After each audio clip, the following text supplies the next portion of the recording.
talk to Howard Cox, founder of Fair Fuel UK. A couple of reasons. There's some big anti-car stories to get our heads around this morning. As you might expect, they're still punishing anyone who's got a car. They're still trying to make you pay. They're still trying to convince you that you shouldn't be in a car, that you should be on a bike, that you should be walking. I mean, just the hits never stop. Today, for example, in Sheffield, and if you are in Sheffield, you can let us know how it's going. They've started a clean air zone, which presumably means that the air isn't going to get any cleaner. They're just going to charge you for breathing it.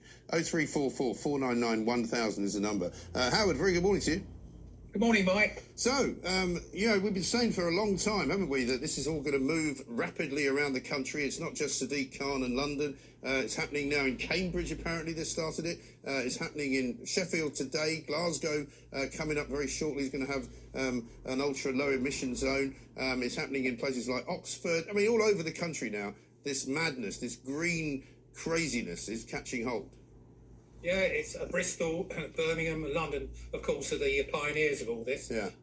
The fact is, as you quite rightly pointed out, what benefit this is going to achieve except fatten the purses of the local authorities. Yeah. There is no way that any of this is going to improve the environment or improve the air we breathe. It's complete and utterly crass. And I hope that we can turn this around.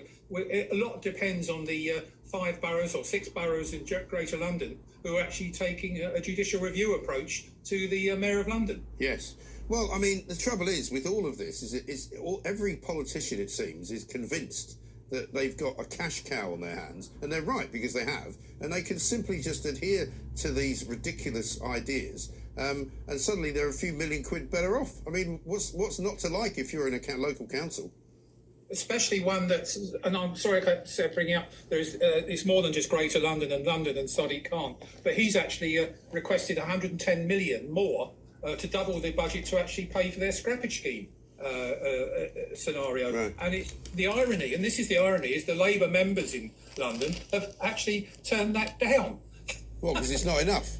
Well, probably, but the thing is, they're quite happy to collect the cash, but they're not wanting to actually help people move to cleaner vehicles. That goes against the environmental purpose, surely. Well, I see there's a piece in The Sun today in which it says that car drivers are basically of the opinion that 2030 is too soon to make the swap to electric vehicles. And they're right, aren't they? Because it's only 7 years away. And if you're about to buy, say, a family car, you've got enough problems trying to get one delivered at the moment. I think it's slightly better than it was, 6 months ago. But certainly, as late as sort of late summer of last year, you couldn't even get a new car unless it was made in Japan or something, because nothing was coming out of Europe. But they're basically expecting everybody to be on an electric car by 7 years from now. If you're buying a new car now, you'd expect to keep it for probably 10 years, wouldn't you?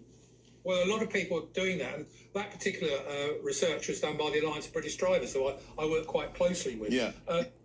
Fundamentally, I mean, as you know, I did a CBR report in November last week with the Alliance of British Drivers and the Motorcycle Action Group, that 2030 ban will cost 5 times more than any environmental benefit, any alleged environmental benefit. So, again, we've got these myopic, clueless politicians introducing policies against the will of the majority, simply to raise cash. Exactly right. Jill sent us a tweet. She says the ULEZ charges blatantly affect middle and low-income families who can't afford to change their cars, despite the measly scrappage schemes, which are targeted mainly at those on benefits. With high fuel costs, people only use their cars when they need to, not on a whim. And I think that's right. I mean, the congestion problems that we have in this country are not caused by people going out for a jolly and going, let's go for a nice drive and sit in traffic for 3 bloody hours. It's not exactly a pleasure anymore driving, is it, in this country? So everyone who's out there is doing it because they have to. Well, I don't know where it's coming from, because I get really angry with when someone says we've got to get people out of their cars, we've got to get them onto bicycles, we've got to get them walking. No, we're not that.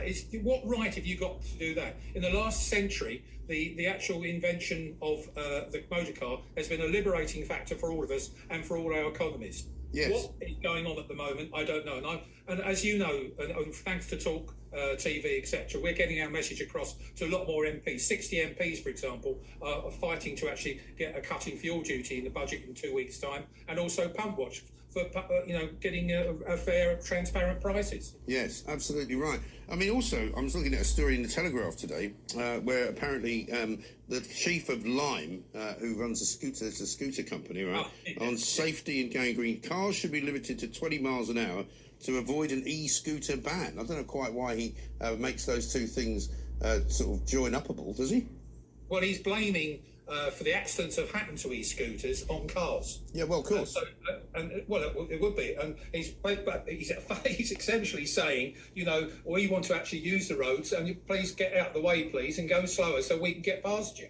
It's a complete and utter selfish. Here we go. The old virtual signalling. It's near to cycling sort of approach. Yeah. The driver is always attacked, and that's what it's about. I mean, it is incredible, isn't it? The numbers of things now that you have to, avoid while driving a car.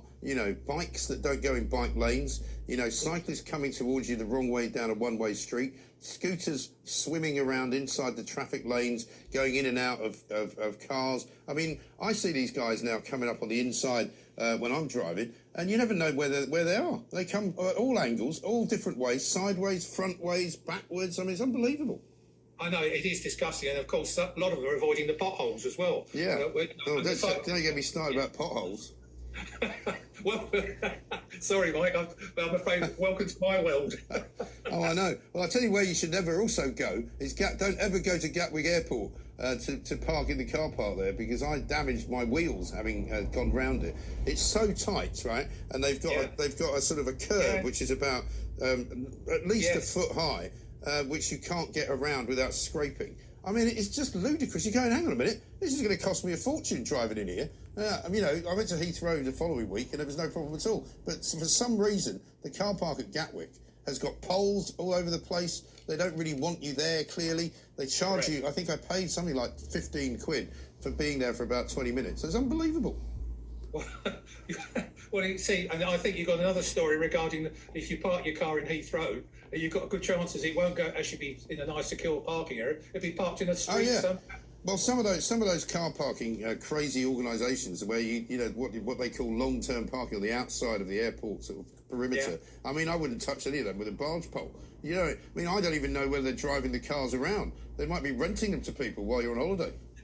Well, the important thing is the trading standards and advertising standards, they promise secure parking. Yes. And they're not doing that. So they should be subject to criminal law and the whole... They're just parking on roads, aren't they? Yeah, exactly. And the Sun actually highlighted this today. I think a reporter undercover took his car in there and it was parked 2 miles away on a road in a lay-by. I mean, this is the sort of things happening. And again, there's 37 million drivers in this country. They're not only used as cash cows, but they are actually demonised. The whole thing has got way beyond any joke anymore. This is very, very serious. And any party we're actually listening now, if they listen to this, if they supported the motorists, there's a good chance they get elected. Yeah, that's what I told Nick DeGraw this morning about Keir Starmer. How about this from Mandy? Last night, she says, I looked up the bus timetable in my area, which is pretty rural. There's a bus every 2 hours. It would be impossible to do anything. I mean, I remember when I lived in Wiltshire, in a little town just outside of Devizes, right? There was a bus that went into Devizes at 9:30 in the morning and another one that came back at about 3:30 in the afternoon. So if you wanted to go into town, you had to not only go at a particular time, but you had to stay there for sort of 5 hours and then make sure you got the bus back. You couldn't do it, so a lot of old people just didn't go. Well, outside the big cities, public transport is a joke. It really is a joke. You cannot actually trust it, you can't rely on it, and it's not safe.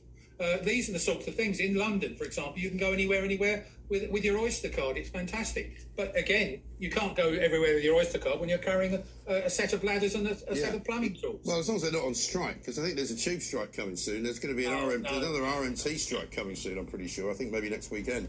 But anyway, listen, Howard, good to talk to you. Thanks very much indeed. Howard Cox there, founder of Fair Fuel UK, fighting the good fight on behalf of the motorists. Not many people are, but we are here at Talk TV, because it is absolutely shocking what's going on out there. If you are in Sheffield, I'd love to hear from you today to tell us how the system is actually working and if, in fact, they are handing out loads and loads and loads of fines, because that's what we need to know. It's a cash cow, and that, for me, is a disgrace. We'll take your calls coming next.